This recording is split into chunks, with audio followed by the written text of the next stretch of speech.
sort of redirects to other areas of your life. So it's kind of like if you don't fix the stuff at your core, it's going to just keep moving out and out and out. And I think for a lot of us, like, we are our biggest holdback in business.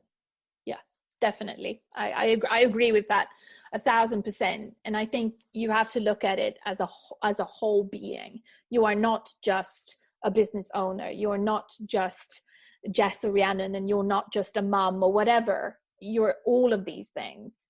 And at the core, just like you say, at the core, that's where you have to deal with the stuff. And it kind of flows over as well into, so I had a trauma and I had to deal with it, but because I dealt with it, it's been dealt with, and it flows over all of the areas of my life. And I'm not saying that I'm sort of an expert on mindset or anything like that, but I think the combination of who you are at your core, and then as a business owner, those two go very much hand in hand, and that's why mindset becomes so important.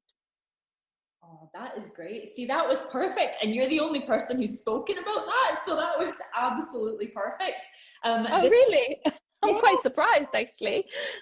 Everybody's been so different. I still have loads of people to interview, but it's been really nice because almost everybody has sort of started out saying, like, I was feeling quite negative, or it was quite a big challenge or whatever at the offset. But as I speak to every person, everyone gets to this point where they're like, but now looking back at it, I realize like how much I learned, or what a positive experience it was. It's quite good, because I was sort of hoping that, I figured I might have one or two people who were maybe feeling a bit more negative or a bit more worried about 2021, but almost everybody that I'm speaking to is kind of like, no, like, we've gone through the worst of it. I've learned something. I feel quite positive. So that is great. Thank you so much. I think also, I adapted, one thing that I adapted, and these are not things that, change is very difficult for humans, right? We have to do it over and over and over and over and over again to get to a consistency.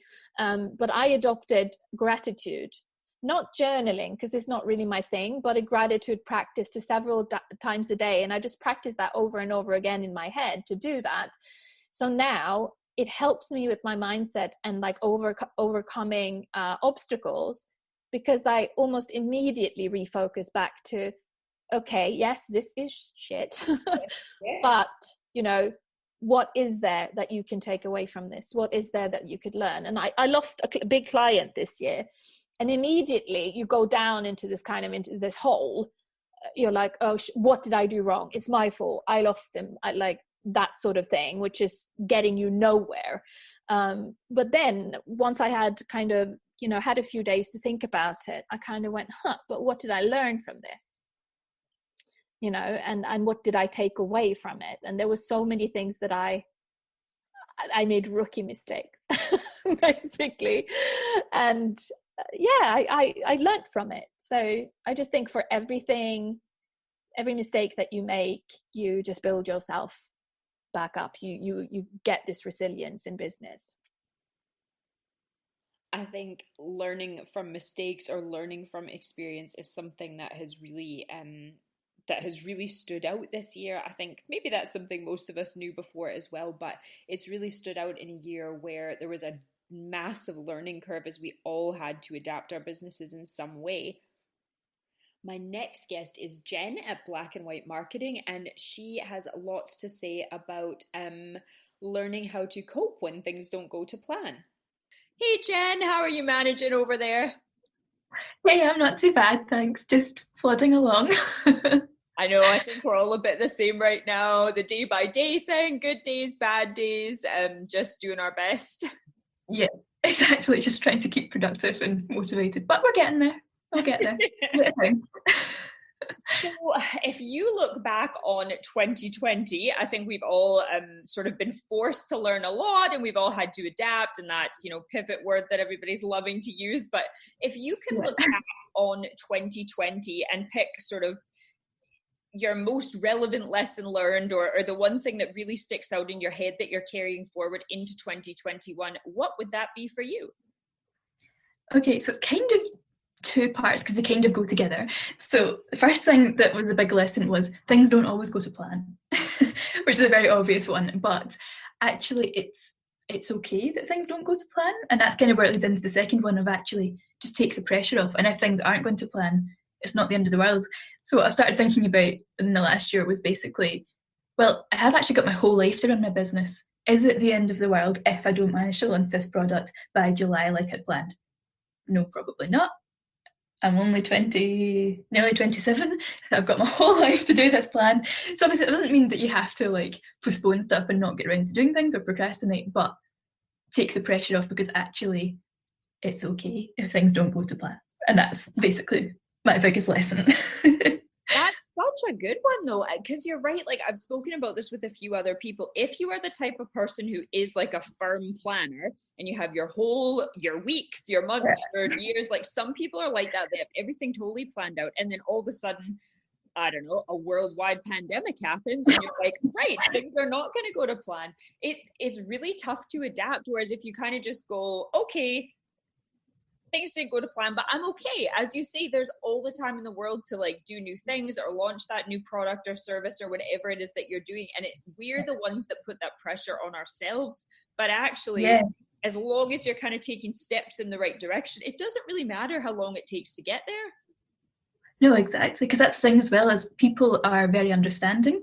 And not even with the pandemic, like at the start of the year, I wasn't very well. And I had to take some time off work, and actually clients were like, I was really panicked about it, like, oh no, clients are going to hate me, but they're like, that's totally fine. If you can't work, you can't work. I was like, oh, okay, actually that wasn't so bad. So again, it was like that added pressure that I was putting on myself, that actually I think we all do that. We all think, I need to do this, and you kind of build things up in your head, and actually when you talk to someone, they're like, yeah, that's fine, and you're like, oh, okay. And then you realise you've just put all this pressure on yourself for no reason whatsoever. It's kind of funny too, because like you're right, most people are really good. Like you might get the odd person who isn't the most understanding, but the vast majority of people are also human beings and get that stuff happens. Exactly. And it's funny because I'll do that as well, but then I think if I was in that situation, I wouldn't mind. I would react the same way. I'd say, no problem, take your time, everybody gets sick or whatever the issue is. But for some reason, we build it up in our heads that like the world is ending, and actually it's going to be fine. Yeah, exactly. It's so much pressure on ourselves, and it's not needed. And you know, I've had people do that to me as well, where they've had childcare issues or something with the pandemic, and like, oh, I have to postpone because of this, or can we leave this a month and come back to it? And I'm like, yeah, it's absolutely fine. Like there is no pressure from me from that. So I was like, okay, if I don't do pressure to other people, I'm sure they don't do it back to me. So actually, we just need to all take a breath and be like, it's okay. Well, yeah. And I mean, even with this podcast episode, like you were one of the people that I had to reschedule because I ended up absolutely loaded with a cold right before Christmas, which ended up carrying on until Christmas. Lucky me. Oh, no. But it's fine. But it's one of those things where I had in my head, I have to get this episode out before Christmas. And then I got sick and I thought, I'm not going to be able to do a good job of it, you know, trying to work through like being totally loaded with this cold. But actually it makes way more sense to do this episode in January when people are back to thinking about business and needing that bit of motivation and bit of inspiration. Whereas if I would have done it before Christmas, I think everyone just needed a break by Christmas, and I don't even know if I would have listened to it. So it definitely makes a lot more sense. And I don't know, I'm not a firm believer in karma or anything like that, but I do kind of think that things happen for a reason, at least in my experience, I think. So, yeah, I like that. Just roll with the punches. Don't worry if things don't go to plan. It always works out okay. That's a great lesson. Yeah, no, definitely. I think so. Now, if only we can keep that going into 2021 and not get caught up in the doom and gloom on the bad days. I know, exactly. Because that's what I've also been trying to do, is more like turning off the news, because it just stresses me out, and like there's no point. I'll listen to the headlines and then I'll stop, and then it's like, you know, you don't need to hear every single thing that's going on and like all the debate they do, because I'm like, that's not helpful. So I'll just turn that off. And I think that's an important thing as well, is to, I don't know, everyone's saying that, but you know, take care of your mental health. There's a reason that everyone is saying it, and it's because it is actually true. Like there's a lot of stress and everyone's feeling the pressure, money issues, childcare issues, businesses going under. It's a bit rubbish, but yeah, day at a time, and we'll get there eventually. That was perfect. That's such a good one though, because like I think even if you're the kind of person who's not a planner, like a firm planner, most people Yeah. still have an idea in their head of where they want things to go. And as soon as something upsets that, it gets a bit like, oh crap, I have no control over anything. So that was a perfect thing to talk about.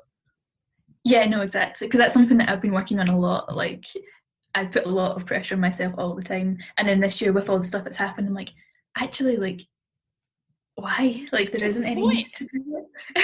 And also, nobody's actually keeping count of, oh, well, they said they would do this on this day and they haven't done it. Like, nobody notices that.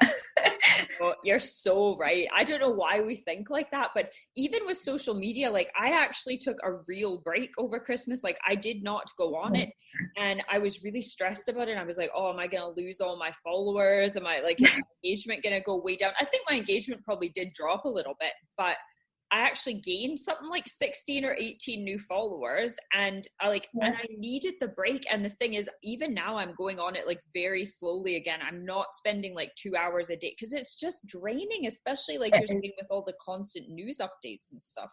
Yeah, it's really overwhelming. I think you just get bombarded with information and everyone is talking and everyone's got ideas about stuff and you're just like, ah. So I did the same. I took time off over Christmas and I didn't open. Well, I opened Instagram, but my personal ones, I refused to open the business one. I'd open it, check I had no notifications or messages, and closed it again and went back. And I was like, I'm not viewing stuff. I'm just going to take time out. And it was really helpful. It definitely helped. Good. It's interesting how so many of us have this sort of love-hate relationship with social media. We all understand the value, both in keeping connected and as a business tool, of course, as well, but how sometimes it can just be a bit much. And I think in times of crisis, like the pandemic, I think it's fair to call that a crisis, it can be such a positive thing in keeping us connected with like-minded people, but it can also play a sort of dangerous role in the comparison game, or the constant sort of steady barrage of bad news.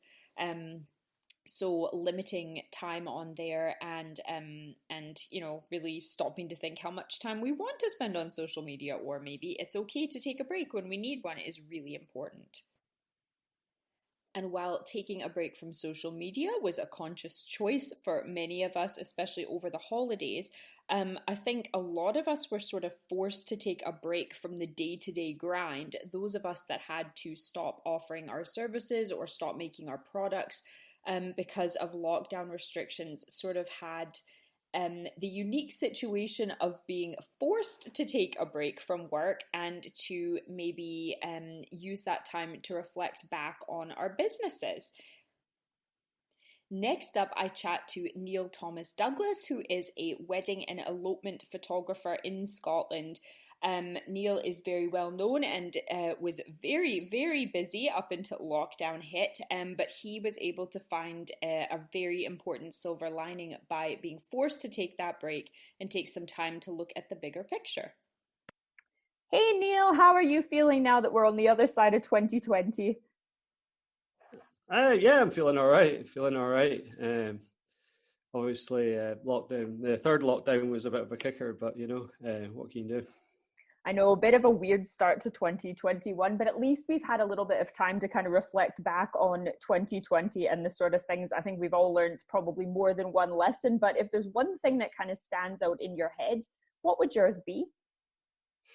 Yeah, it's a kind of weird one. It's to work less. I was working way too much the last 10 years, mainly because I love what I'm doing, and then this year, obviously, the wedding bookings went down and stuff. People shifted their dates, and I had a bit more time to focus on myself and focus on other aspects of my business and stuff. So I think going forward, just the old work smarter, not more sort of mentality. So yeah, that's a one take that I got from it. So I think that's quite a good one, because a lot of people, obviously, depending on what industry you're in, some people kind of got busier during the lockdown, or a lot of product-based businesses ended up busier than ever. And then people like yourself and me as well that provide a service found themselves a lot quieter than usual. And I think if you were the type of person, as you're saying, who was working too much before, it maybe made you stop and think about what kind of work-life balance you actually want to have, which is quite a valuable lesson to learn, I think. Yeah, absolutely. And I think on top of that, I had time to look at my business and work out how I can achieve it as well. Because if I